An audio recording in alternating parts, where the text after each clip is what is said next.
Greetings and salutations. So I was making a video on some new games that I'm playing. Shadow Gambit is one. However, there are some things in the game that made me a little bit hesitant. Namely that the lead female character is an attractive black woman. That's fine. It's based in the Caribbean. However, the other female that I saw, or other females, were not attractive. One of them is a big, bulky, man-looking white woman, and the other black woman, no, she is just in a very, very brief introduction to her, she has the makings of a Mary Sue. So up to that point in the game, there was this legendary pirate captain on this ship, male, and he was blindsided by a stowaway, this other female party member, and he was just so impressed. He immediately fell in love with her skill, and he's her best friend. And I'm like, this not seem normal. And the male characters, from what I gather, the male crew members at the very least, are pretty much caricature and joke. You know, they aren't portrayed as being particularly competent. The females are competent. So it wasn't anything like alphabet nonsense and so on, but you have those little weird incidents in the game. So I decided to check it out, and unfortunately Sweet Baby Inc. was involved in the production of this game. So I stopped playing right away. So Shadow Gambit is no longer even in contention for recommendations. That preamble was to explain the delay in videos, in addition to a very hectic work period, and unfortunately I still won't get any break until maybe middle of December. But anyway, in addition to looking at those games, every now and then I would check our Gleaner, and this is the real point of this video. A short video, but it's just to show how widespread the American propagandist Democrat left-wing media is, and the stranglehold. So many of so Trump won the 2024 US presidential elections. Congrats. They may be hope for you yet. However, even though many of you Americans seemingly have started to break away from the Democrat programming, the liberal programming, many outside still aren't. Now, the good thing is those outside don't have an impact on your elections, but persuasion and public opinion, or I guess national global opinion, this is how dangerous because many of the conservative and Republicans didn't fight the same cultural or social battle for the longest time. So right now, the liberals have a stranglehold on that aspect. So this is a letter, or an op-ed written in our Gleaner, or one of our newspapers, prevalent newspapers, about the outcome of the US election. And the person initially started off trying to be neutral. Made some things about Trump, made some things about Harris.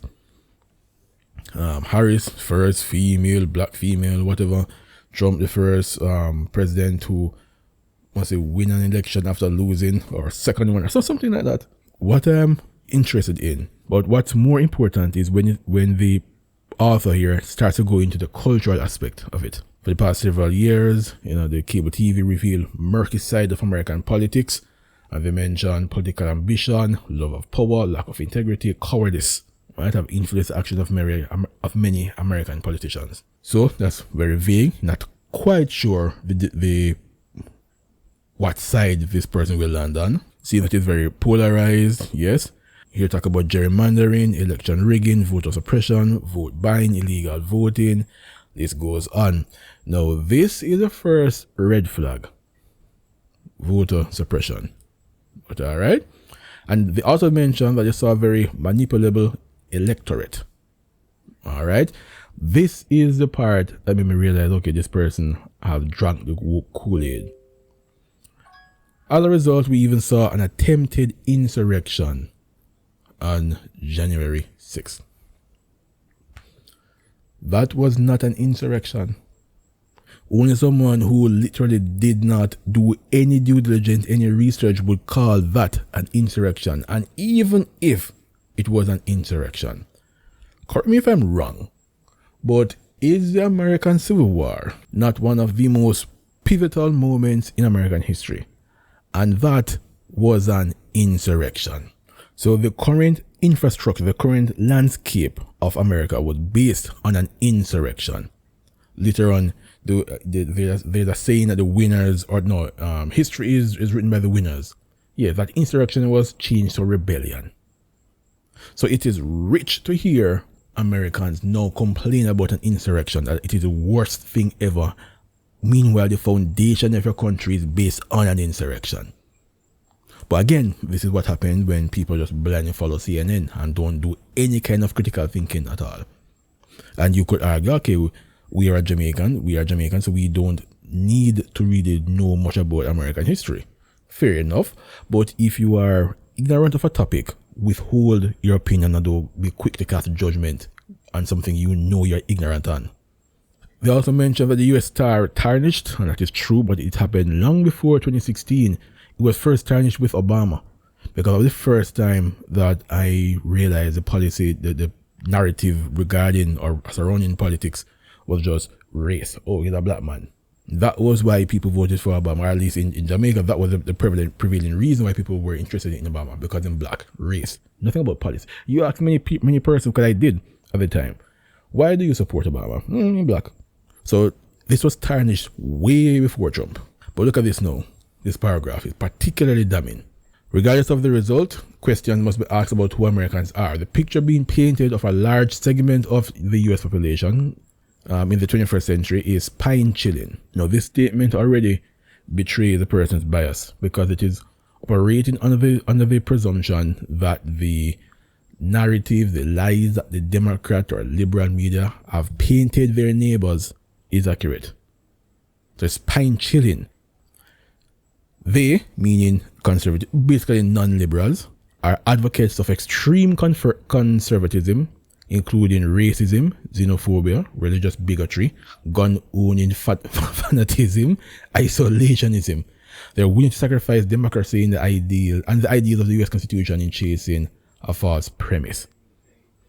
This is a Jamaican. Now, everything here is lies. So, for example, right here they say that large segments of the US are advocates of extreme conservatism, as if there's no such thing as extreme liberalism. And what would extreme liberalism include, according to this? So they say racism.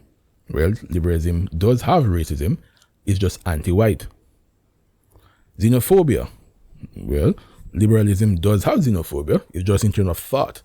They are deathly afraid of different dissenting opinion, different thought. They have no interest in diversity of thought.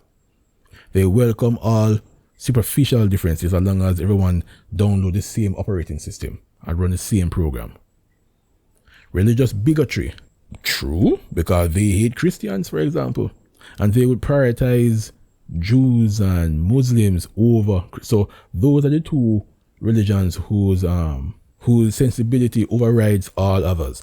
Not to mention that wokeism itself operates like a cult. Gun owning fanaticism. Why are you so interested and gun ho, pun intended, about removing the citizens' ability to defend themselves? Isolationism, because they don't want to get involved in every single damn war and start a bunch of new wars. What about gender bending fanaticism? They are, okay, you one person might be obsessed with owning guns to defend themselves. The other is obsessed with confusing people as to what male and female is, and telling boys to chop off their genitals and girls to have double mastectomies and puberty blockers, and convincing people that they are real alphabet. All of these things, and that is fine. That is fine. Because notice they do not mention any quote-unquote extreme liberalism. Then they mention we need to sacrifice democracy and the ideas of US Constitution. All right, I have one question. Who voted for Kamala Harris? Which politician weaponized their Justice Department and law enforcement to enslave and persecute a political rival? The Democrats that this author is writing this piece in defense of are the ones who sacrificed democracy and the ideals chasing a false premise. Now, look at the pathetic, anemic attempt to try and balance. So notice the somewhat detailed example that author went into quote unquote extreme conservatism, right? Look at this paragraph. This is not to say that concerns do not exist about extremes of liberalism. The hope would be for balance and moderation in policies. This is the only sentence. But no example, because it's just as how he or she was able to talk about racism and xenophobia and religious bigotry and gun owning fanatics and isolationism and sacrifice of democracy. All of that for the quote unquote extreme conservatism. If you want to be actually fair and balanced, you would then say anti-white racism, bigotry, also religious preferential treatment. So there's prejudice there, particularly against Christian values, gender bending fanaticism, and warmongering. And the last point about we need to sacrifice democracy, that should be relegated squarely to liberals, because they're the ones who, because Trump at least won his position or to be the nominee via voting. Kamala did not. So this is a very thinly veiled hissy fit thrown by someone who believed the CNN and MSNBC Kool-Aid, but want to give the appearance of a nuanced and neutral perspective. And this is exactly how I believe they start to make headway and turn people, because they will say, okay, this sounds like a reasonable person. But then they are already conditioning you into thinking that the only real issue is quote unquote extreme conservatism, because they played lip service at best to extreme liberalism. Just a mere slight mention, blink and you miss it. So I would just say congrats to the US. I'm not entirely sure how impactful Trump will be in reversing the tides of culture, but at the very least, it won't be barreling, or he will halt your progression into madness. So I do hope that he would be more impactful and actually cause some reversion, that he will reverse some of the quote-unquote progress they've made. But I know that he won't go fully in that direction, because he's not real. He's a Republican, but not a conservative.